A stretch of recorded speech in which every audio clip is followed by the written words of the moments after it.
Hey everybody, welcome back to the Genesis pack opening series. If you missed the last episode, check out the link below, and in case you're tuning in for the first time, in this series, we review community open packs, and I provide insight on them from a gameplay and game designer perspective, so that you can level up your game.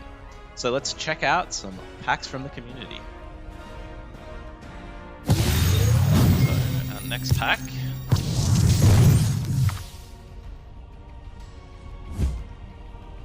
So we have Trapdoor Assassin. This is a staple deception aggressive card. So it's 2 mana 4/1 with hidden and flank. So this is one of the better cards at just getting really aggressive with deception and just getting around those frontline creatures with flank, and you're almost guaranteed to get one hit in because it has hidden, unless you're coming up against these cheap small area of effect type spells. So I really like Trapdoor Assassin. We're going to be seeing this card for forever. It's an awesome card at just getting some really guaranteed damage in on your opponent, because if you draw it later on in the game, you're still likely to get at least one hit in.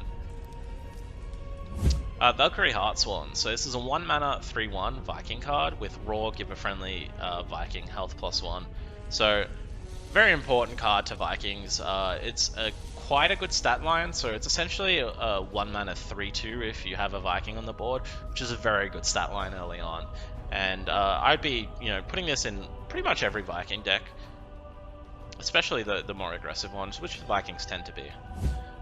Sanctify is one of the best light cards in the game, I feel. So this is a 2 mana spell that says give ward to all creatures with 2 strength or less and draw a card. So it replaces itself and you're getting a huge effect. So this is like very annoying to magic decks to deal with, or death decks, which kind of rely on getting rid of all of your small creatures, because it just gives all your creatures ward and you just don't care about those big infernos. And you're getting to replace itself as well, so really cool card. So next we have Iron-Tooth Goblin in Shadow. Love this card. Might be one of my favorite neutral cards in the game. So it's a 2 mana 2/2 with raw, remove 3 durability from your opponent's relic. And the reason this card is great is because it answers relics. So cards that are answers are always going to see a lot of play in the right metagame. So if the metagame ever shifts towards very relic heavy decks, which we have seen a few times in the past, Iron-Tooth Goblin will see a lot of play, because it's not only is it just a good body by itself, but it has a lot of upside. So I'm a huge fan of the Goblin. Ooh, another Shadow. So this is a 4 mana light card. What an awesome light pack, by the way. And this is a rare with whenever you summon a creature with 2 strength, give it protected. So light is all about 2 strength. It really cares about 2 strength and 2 health and these very low numbers. It's part of the theming of light and the lore. And Angelic Veteran just makes them even stronger. So love this card, and it's one of only 416. I'd be super stoked with this pack, and I would just go straight to building a light deck, to be honest.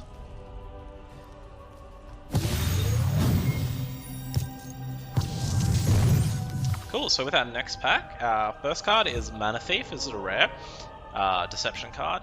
The raw moves one of your mana locks to your opponent's mana gems, and then Afterlife, move it back. So what this essentially does is it slows down your opponent from getting to whatever mana they're after later on, and they can only get that mana back if they kill the Mana Thief. And there's a really tricky thing you can do here, which is to play the Mana Thief and then return it to your hand with things like Amplification Machine and play the Raw again.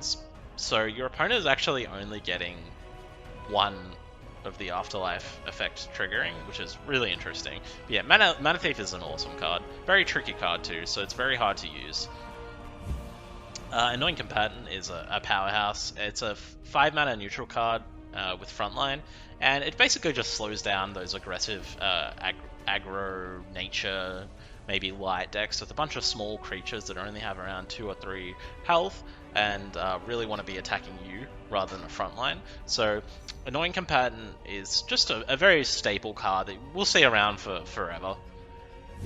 Uproot, this is one of nature's better removal spells. It says deal 8 damage to a random enemy creature. This is only 2 mana as well. And then summon a 2/2 Walking Tree for your opponent. So you might be looking at this card being like, why do I want to give my opponent a 2/2 Walking Tree? That seems bad for me. But the value in this card is that you're paying 2 mana to deal 8 damage, which is massive. So you want to be using this when your opponent just has one big frontline creature, maybe like an Annoying Combatant on the board, and you want to be attacking them rather than the front line. So you play Uproot, it destroys their frontline creature, they get a 2/2 for it, which is like whatever, and then you just keep hitting them. Ooh! So we get a War Shadow card. What an awesome pack. This is Bear Strider, and it is a 2/5, and while Bear Strider is damaged, it has Strength +3. So this is a very powerful stat line that's very easy to damage and works really well with Enrage type decks. So next we have Pentient Spear. I've spoken about this one already, but essentially what you want to be doing with Pentient Spear is attacking their god with the God Blitz, and then using your creatures to be buffed up after you have attacked, and attacking the god with the creatures as well, or trading with the creatures. So you're getting a lot of value out of the Pentient Spear. Cool. So just as a reminder, these are all packs that users have opened, and we've just combed through and looked for some of the cooler ones, and I just thought it would be nice to give my opinion on some of the cards and point you guys in a direction. Woo! So we got Legendary, we got Tutankhamun. This is a powerhouse card. So it's a 4-mana 1/5. At the end of each turn, summon a 1/1 skeleton with Soulless for every friendly creature put into your void that turn. So that means if your opponent kills off something and you have a Tutankhamun on the board, then you are getting a 1/1 skeleton back. And what's really cool is that if you play Tutankhamun and you have a bunch of creatures on the board, you can then just go run those creatures into your opponent's stuff and start trading, and you're getting a 1/1 back. So I'd be playing Tutankhamun in a deck where I'm running a lot of small creatures, and then I just get to keep recycling them.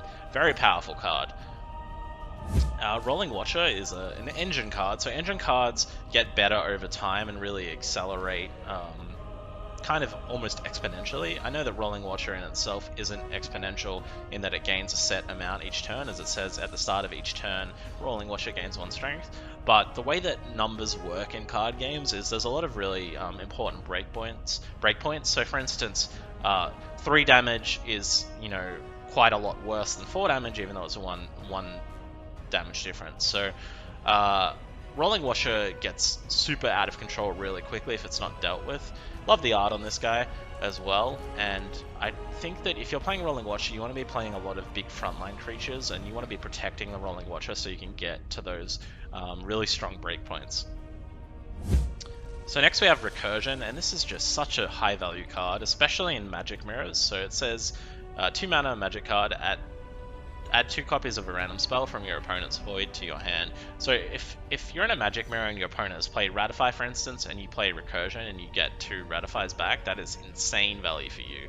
I love this card. It's going to see play for forever. It's very high value, and in the right metagame, it's going to define a lot of matchups, I think, because you're going to want to fill your void with maybe worse spells and hope your opponent's Recursion hits that.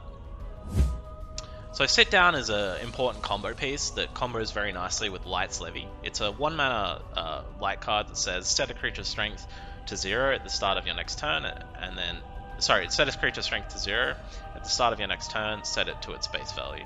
So what this does is prevents your opponent from having a huge creature that blocks your small creatures, because you set the huge creature's strength to 0 and then you just attack with all of your small creatures and your small creatures get to live.